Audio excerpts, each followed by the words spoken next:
Dessinateur, dessinatrice, bienvenue dans cette nouvelle vidéo. Alors aujourd'hui on se retrouve pour un tuto comment faire un dégradé au feutre alcool.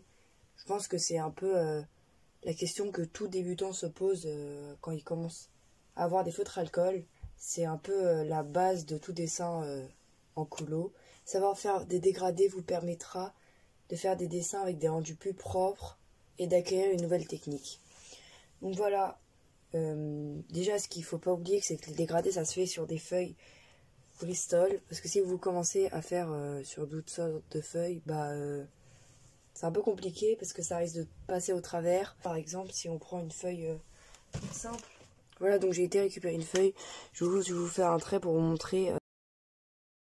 Et là, c'est seulement un trait, alors que pendant les dégradés, vous devriez en faire plus. Donc vous voyez, derrière, il y a déjà une grande trace. Alors que pendant les dégradés, vous allez devoir repasser. On va pas le faire. Mais si vous commencez à le faire, vous verrez que votre feuille se déchirera car elle n'a pas beaucoup d'épaisseur. Du coup, on retourne à nos fiches Bristol. Je vais choisir plusieurs teintes de couleurs proches. Alors moi, ce que j'ai fait, je vous montre. J'ai choisi ces 4 couleurs pour l'exemple. Il y a un conseil que je peux vous donner, c'est d'avoir une fiche cartonnée avec toutes les couleurs pour éviter de tester les couleurs à chaque fois et pour avoir directement les teintes pratiquement similaires. Je vais vous montrer à quoi ressemblent les fiches Bristol dont je vous parle. Là, je vous montre l'exemple avec OU parce que il donne directement des fiches Bristol qui s'appellent Color Swatch. C'est vraiment très bien parce que ça permet d'avoir directement une visibilité de toutes les couleurs comme je vous le disais. Et ça vous fait un endroit où vous référez pour retrouver vos couleurs. Donc vous voyez pour mon exemple, j'ai utilisé ces couleurs-là.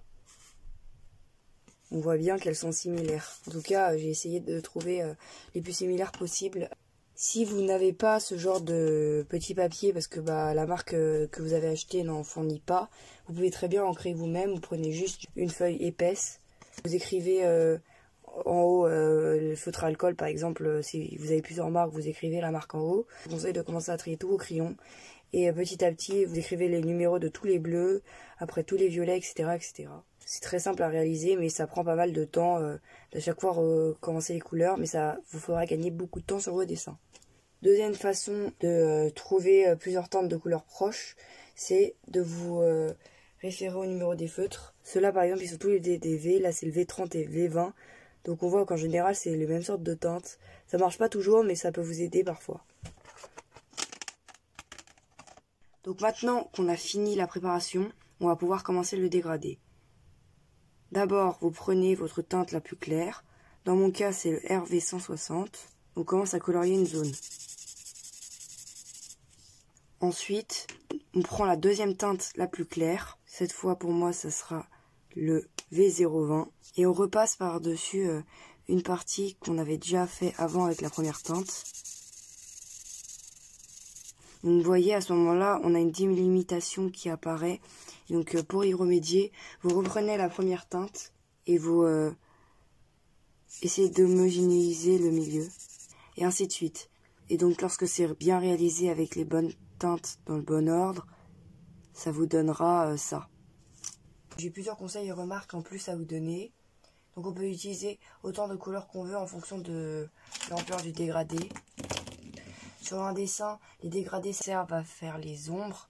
Si vous ne savez pas très bien comment les appliquer sur vos dessins, il ne faut pas hésiter à regarder plusieurs modèles sur internet ou des dessins de couleurs d'autres artistes que vous suivez.